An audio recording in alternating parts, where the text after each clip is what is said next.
Hi, pricing people. I'm delighted to welcome you back to another very special episode of Power to the Pricing People, where we have a very, very special guest with us today. I'd like to introduce you to Rafe VanDenBerg from the Pricing Brew journal. Rafe is a real expert when it comes to B2B pricing, and we've been looking forward to picking his brain on everything that's happening in the wonderful world of pricing right now. So welcome, Rafe, to Power to the Pricing People. It's great to have you with us. Hi, Cath. Good to talk to you, and thanks for having me here. Okay, so it feels like there's never a dull day in the world of pricing at the moment. And I think one of the major things that we're all kind of responding and reacting to is the Red Sea crisis and this ongoing disruption to supply chains and the impact that that's having on costs globally. What is it that you're seeing from your side, thinking about B2B businesses and how they can really help to come to grips with all this volatility, especially when it comes into their pricing strategies? I think one of the things that I take away from disruptions like that, or any of the disruptions that are impacting different sectors, is it really underscores the need for pricing teams to develop a pricing intelligence capability. Right? Paying attention to, understanding what signals matter to their company and what things upstream on the supply chain are going to affect them, what things downstream are going to affect, demand that they need to pay attention to, and then developing the capability to actually monitor those things, synthesize what they're seeing, and then take proactive action in preparation for what's eventually going to hit their marketplace. So to be prepared for events like the Red Sea crisis and their impact on the market, is it all about having the capacity to respond? One of the things that sets a leading pricing group or more strategic pricing group apart from a more tactical pricing group is this proactivity, right? Being proactive and trying to get ahead and stay ahead of things that are happening in the marketplace, right? So paying attention to things that are happening on the other side of the world that are going to affect your business, things that are happening not only in your supply chains, we see that comes to the fore very often in B2B, what's happening upstream in the supply chain, but also what's happening downstream. How are changes in, for example, consumer markets, right? When consumers begin slowing their buying, and then that trickles upstream to the distributors, and then to the first tier distributors, and then to the manufacturers, those economic downturns on the consumer side of things can have a negative effect on your demand that you need to pay attention to. So, when we see things like that, it just underscores the need for pricing functions to identify signals. It can just be, hey, these are the two upstream signals that matter the most to us and are very predictive. And here's a couple of downstream signals that really matter in our business and are predictive, right? And we'll pay attention to those. And when we see significant changes in those, well, then we'll, surface them to management and say, well, this is what could be coming our way in the next, days, weeks, or months. How should we prepare? What should we do in response to this dynamic that's making its way, either downstream in the supply chain or upstream from the demand side? Let's talk about, the argy-bargy or the blame game that's happening and the pricing tensions that are running high in the consumer space at the moment. If you think about the supermarket wars and what's really going on between the consumer goods organizations and the supermarkets, and then the consumer, the poor consumer at the end of all of this, we're hearing of horror stories around retailers are price gouging. Consumers are the ones that are bearing the brunt of that. And so the regulators are having to step in and kind of start to review this. And it seems like this is now spilling over into the B2B space as well, which is kind of unheard of, right? But, particularly within the pharma sector, there's CEOs pointing the finger at the middleman right now. And, what they're referring to is this intermediaries between the insurers, the drug companies, and the retailers.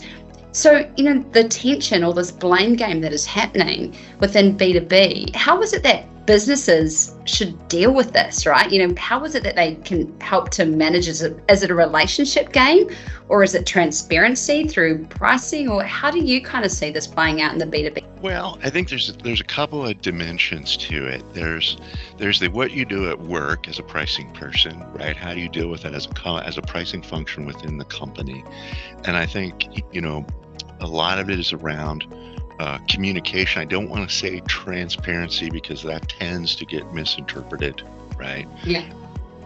What I'm talking about is communication transparency, making sure that you're explaining to your customers, because this does happen in the B2B space where customers or buyers accuse B2B suppliers of gouging or what have you.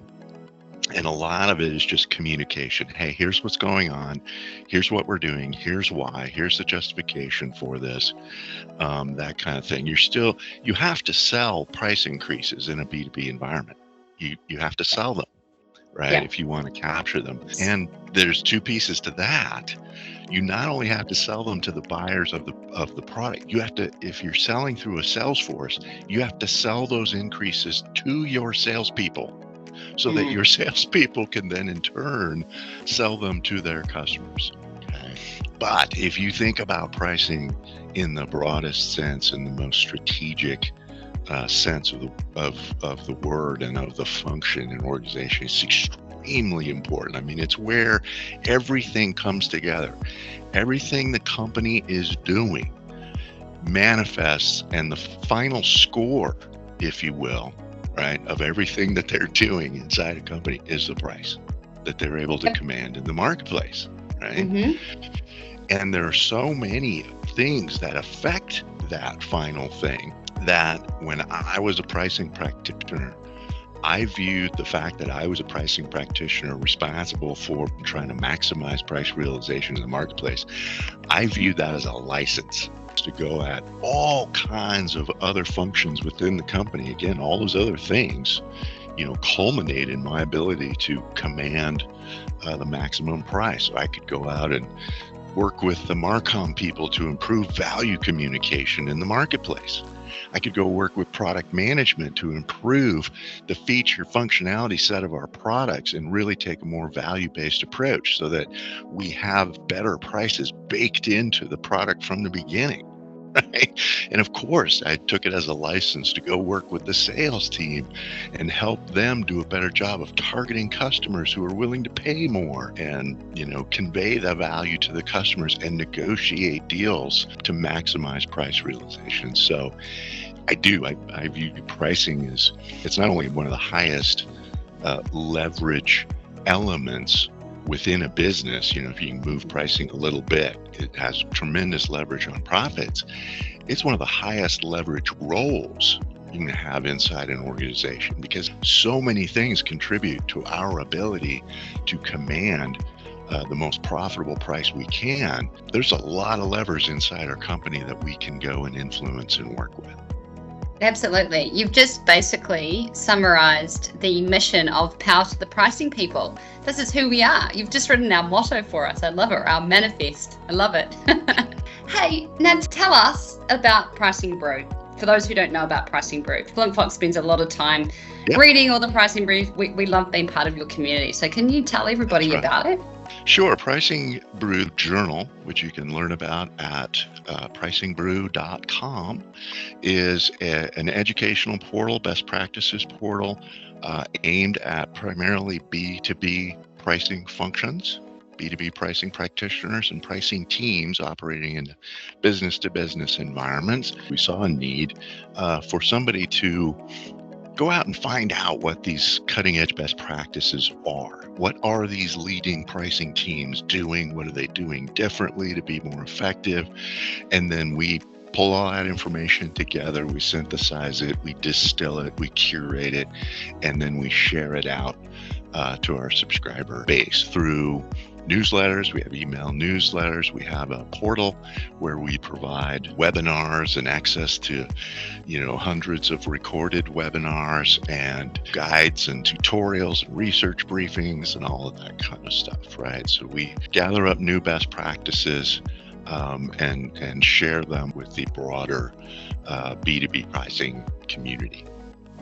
Love it. We love being part of your community. And thank you so much for your time today. It's been wonderful to chat Pricing Geek to Pricing Geek, and hopefully listened to by lots of other pricing geeks. So thanks so much, and all the best to you and your powerful pricing mission that you're also on.